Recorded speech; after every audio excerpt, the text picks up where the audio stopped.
Time being 6 o'clock, I will call the meeting to order. Let the minutes reflect the members that are present. Okay, we have a pretty full agenda tonight, so we're going to try to get some things out of the way quickly before we get to the public hearings. We are recording the meeting. This is Freetown.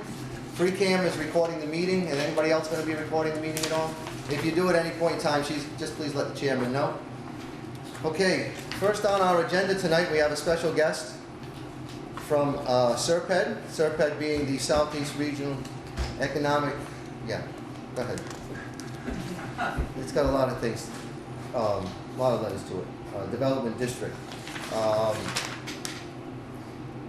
What this is about municipal vulnerability, preparedness. And back when Lauren was here, Lauren was our clinic technician, she applied and was involved with this to get Freetown involved with the program, along with SERPED and a bunch of other folks. And what it did, and Bill's going to speak to it a little bit, but what it did was it brought local interests together, so police, fire, building, Board of Health, public, COA, planning, conservation, and some others together to discuss and identify and define what are our risks relative to climate change. Stressing that we weren't getting into the causes, we were getting into the results. And quite honestly, we've seen them here, right? March 2010, we had the great floods. We've seen it where we've had to replace 4 bridges in the last several years. So it certainly took a toll on the town. So part of it was getting together, and the beauty of this all is that once we get this program certified, it opens up, and Bill, you'll correct me, but if I'm not mistaken, about $2 million a year to a locale, and if it's a regional project, up to $5 million a year. That's right, sure it is. You buy a regional project. Right, right. So without anything else coming out of my mouth, I'm going to let Bill Napolitano from SERPED address everybody. Okay, thank you very much, Kevin. Sure thing. I have to say Kevin was a part of the process, so was Chris. And what Kevin said was you were very, very well represented municipally. Your municipal staff did an outstanding job. One of the other key things, too, was that you had legislators there. The legislators were interested enough in this whole process and interested enough in what was going on in Freetown that they sent their staff there, which was great. And they sat through 2 sessions. We actually had 2 4-hour sessions at the Freetown Council on Aging to talk about Freetown's vulnerabilities, how climate change has impacted them over the years. And like Kevin said, it wasn't a philosophical debate about what causes it. We actually talked about the things that have changed in our climate going back all the way to 1895, including temperature. Our average temperature is up about 3 degrees here in the Northeast. In fact, in this area, we have kind of a magnet for change on a more frequent and faster rate than other areas of the country. About the volume of water that gets dumped in our storms. Not necessarily the frequency of the storms, how often we have them, but the volume of the storms has gone up about 55% over the years. The fact that we're 74% greater chance to have these types of storms than just about anywhere else in the country. At least it's increased to about 74% now. The fact that our this is called for National Weather Service. Yes, that's no. That's no. The fact that our growing season has increased by about 11 days since the middle of the 20th century. And sometimes that's good and bad. Last year I worked with a lot of farmers and agricultural interests, and sometimes if you plant a little later in the spring and you can't harvest in the fall. Like a lot of guys couldn't get their last cut in last October because it rained all the time.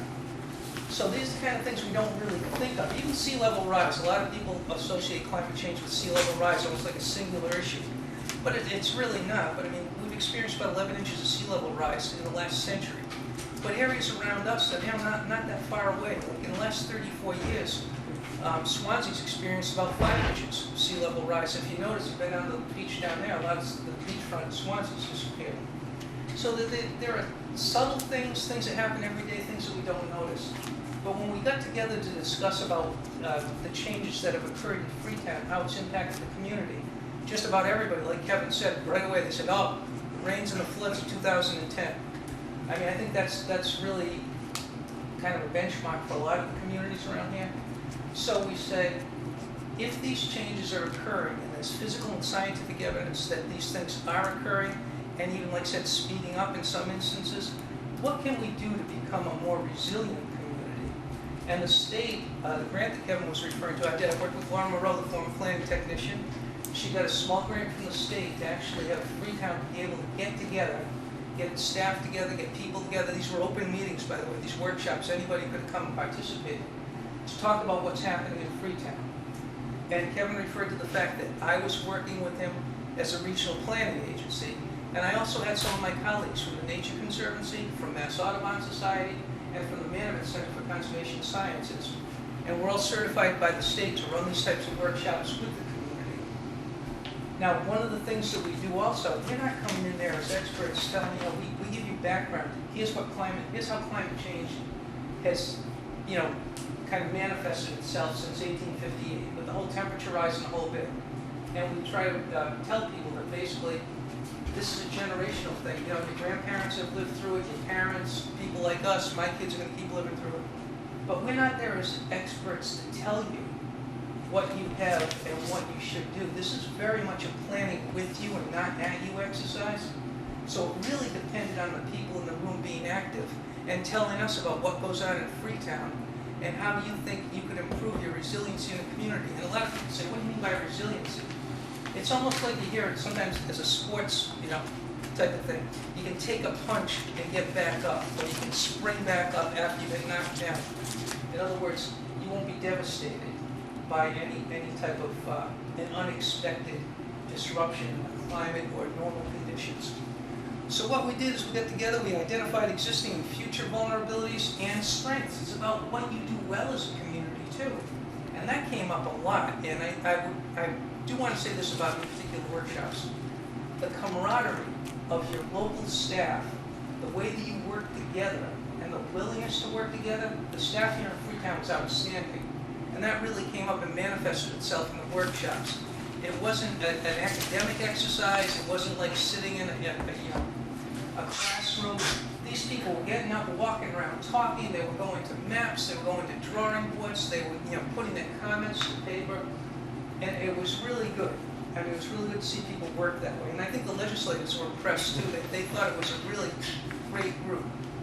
And that was one of the strengths that the town identified, was the fact that the people that they have on staff work together so well, especially in responding to emergency situations, which isn't always the case.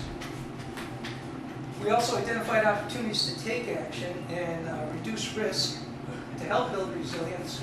And we identified at the end of the process, it was 2 4-hour workshops, and at the end of the process we identified some key actions that we'd like to take in Freetown, maybe get some grant money to try to improve ourselves. So the first thing we had to do was identify the things that we thought really impacted Freetown in an overview. And it's in your handouts, you can follow right along. It talks about the types of things that we thought really affected conditions here in Freetown. And our top hazards that we had to identify going in there, we wanted to do that as kind of guideline type of things, what we're going to take a deeper look at. Flooding, obviously we saw past, present, and going into the future. Extreme temperatures. And one of the things that we showed people before we started, the 90-degree days, the number of 90-degree days, has gradually increased over the last few years. Now, people always think if it's increasing, it's going up constantly. Like on a graph, it really doesn't. It's an average.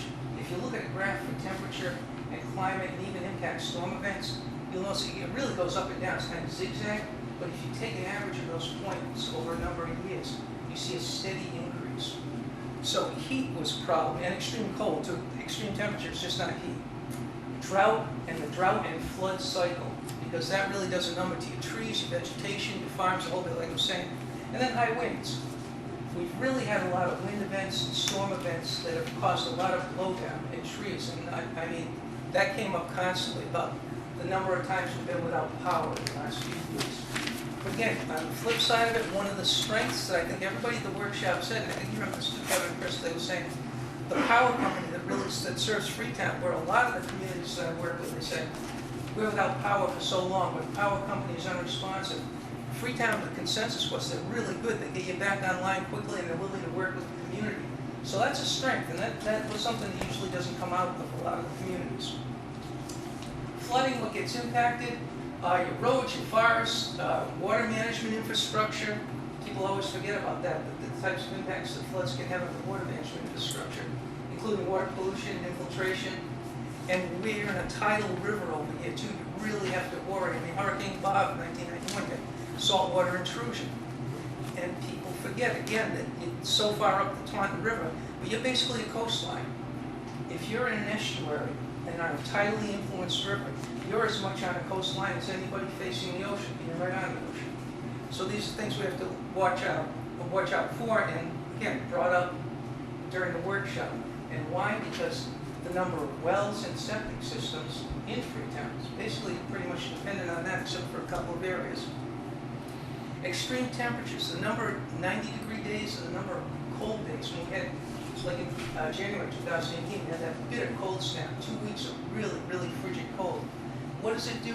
It really puts vulnerable populations in risk. We're talking about areas like Crystal Springs, but also the elderly population. A lot of people live on their own. There's not a lot of housing, nursing home facilities, things like that.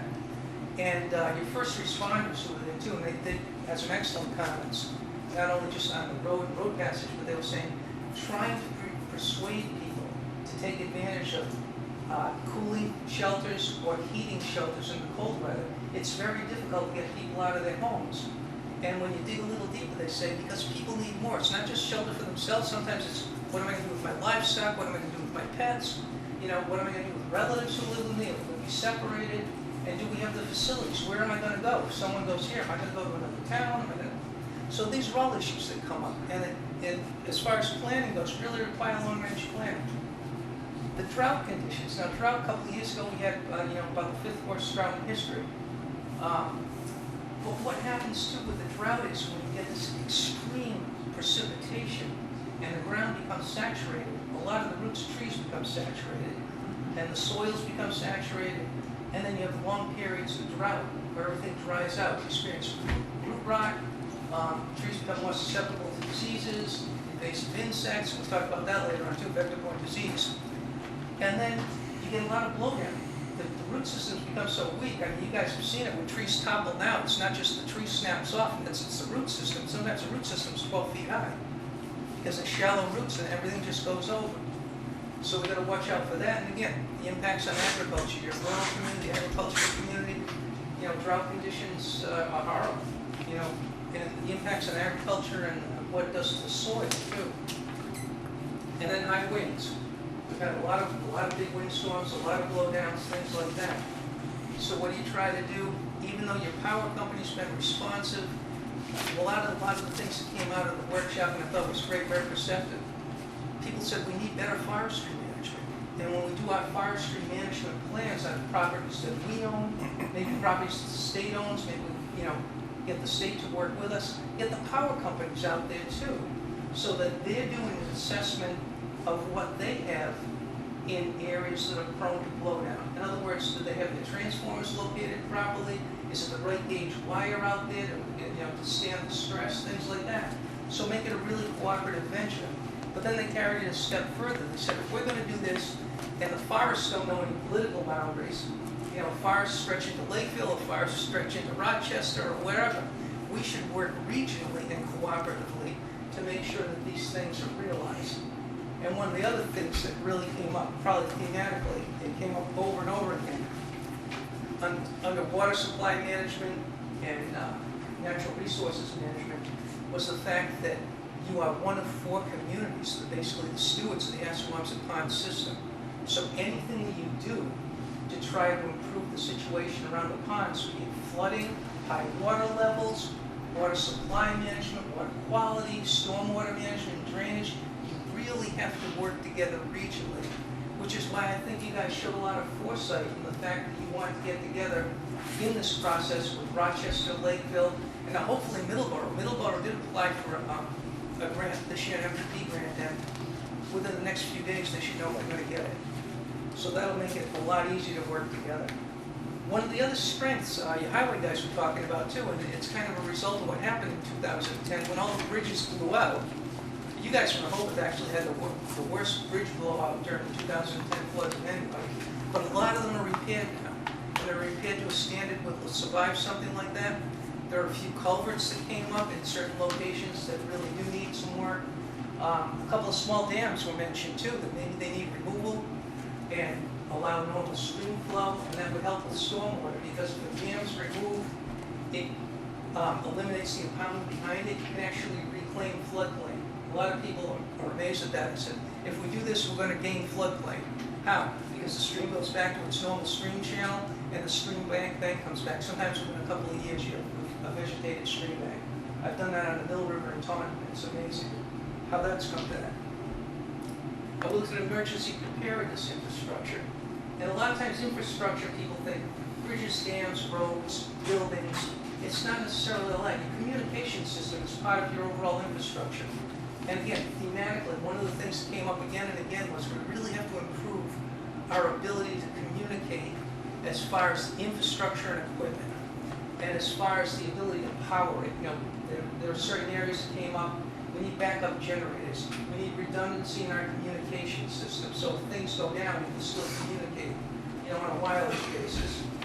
These are the things that are going to make us more efficient in our emergency response. But again, on the flip side of it, the strength was, and it came up again and again, we seem to be able to work together very, very well during emergencies. Our ability to work with one another and communicate with one another always comes up, and we always seem to find a way to get things done, which for a small town, that, you know, that's amazing, because some of the things you've faced, you've had some really big impacts from natural disasters. One of the other things too was, again, the vulnerable populations. I thought it was very appropriate that we had our meetings in the Council on Aging, and the Council on Aging director did participate, which was great. A lot of times it doesn't happen in towns when we do these things. And she said sometimes we're forced to even be a temporary emergency shelter and handle it over capacity. But she said, I don't have bedrooms, I don't have adequate shower, kitchen, the whole bit. But if we're going to continue to use this facility, that's where you look at building expansion. And then things came up, like the fire department was in a flood zone. And your first responders talked about multiple times they actually went out to help during these emergencies and crises, but they said, our facility itself is in one of the emergency zones. So they're risking life and limb to go in, to be able to go out and get people. And that was one of the things that came up. Maybe our building infrastructure, our Council on Aging, the facilities and capabilities should be expanded. The fire department, again, backup generators, our ability to communicate, and we've talked about housing, because one of the things that was brought up that a lot of people wouldn't realize, when you talk about vulnerable populations and resiliency, a lot of people, you guys probably heard it, a lot of nursing homes and care facilities, long-term care facilities have closed recently. We lost 5 in the region in the last couple of months. And the COA director was saying, where do we put these people now? Even on a temporary basis, full-time basis, because a lot of times the only beds available are way out of the region. And again, that puts a burden on the local people who have been caring for these people and always visit these people. But again, it's services, travel, the whole bit. And there are a couple of housing projects that have been on the books for years, and these came up, and maybe it's time to finish them, dig in, and look and see how we can finish them to maybe help support our vulnerable populations in the town of Freetown. When we talked about communications and community education, a lot of times people don't realize what is available to them through the community, through community services, and the links that communities can provide to agencies, you know, like my agency, some of the other agencies that were in the room, and the legislators really took note of that too. The legislative aides that were in the room, we're talking about how can we bolster regional awareness of the programs that the state offers, especially in vector-borne diseases. That came up a lot in the flooding, the heat, and the whole bit. We're getting more and more tick-borne disease, mosquito-borne disease, but it's not just what affects us, even our trees. We're getting insects that aren't native to this area that are causing disease in our trees. We're getting species, transitional species in our forests that aren't native to our soil and our area. You know, it's even when we try to reforest, it's not like it was in the old days. You really had a rich understory in the forest that helped support the forest as a whole. But when we replant and we transition, a lot of times it's not performing the same function, providing the same service that our forests, our rivers, our streams provided to us before. And that was one of the other things that came up too. Really valuing the services that are provided to us by our green infrastructure. What do our forests do for us? What do our streams do for us? What do our wetlands do for us? What does the understory do for us? You know, how does cover crop help protect our soils and our productive soils? So these are things that came up and probably need action again to make sure that we retain the ability to provide for these green infrastructure services, but also the ability to provide for ourselves. The retention of productive agricultural soils was seen as key too. And I thought one of the other things too that was brought up in Kevin's group and a couple of the other folks that are talking about cranberry groves and the fact that a lot of people don't realize the the stormwater benefits that a lot of the lands and the support lands and cranberry bogs provide. You know, and even some of the forests, we're talking about forest restoration projects and bog restoration projects. You have a great one going on right now off of Howland Road. It's going to be over $1 million that federal, state, local, and regional people are pumping into that project to help that bog area transition into a natural wetland again. And you're going to get a tremendous amount of stormwater support there, as well as retention of soils, native species, bring back habitat areas. So those are the kind of projects that are successful and be used as examples for Freetown going forward. And then after that, we talked about, again, it's our strengths, what we do well, how we do it. Again, communications, emergency response committee, some of your infrastructure. But also, one of the things we talked about was communications regionally. I know there were a couple of infrastructure items with the city of Fall River, works very closely with the town of Freetown. And we said maybe it's time to sit down with Fall River and assess what we do, how we do it, and how we could do it better in instances of emergency, especially when dams, hold back water right now, or maybe where we can get water to other areas of the town. And then the last, I'd say the last one, and the thing that was recurring again was the Asquamsett Pond system. Now, back in 2003, there was a stewardship plan written for the Asquamsett Ponds Management Plan, and many of the people in that room remember that.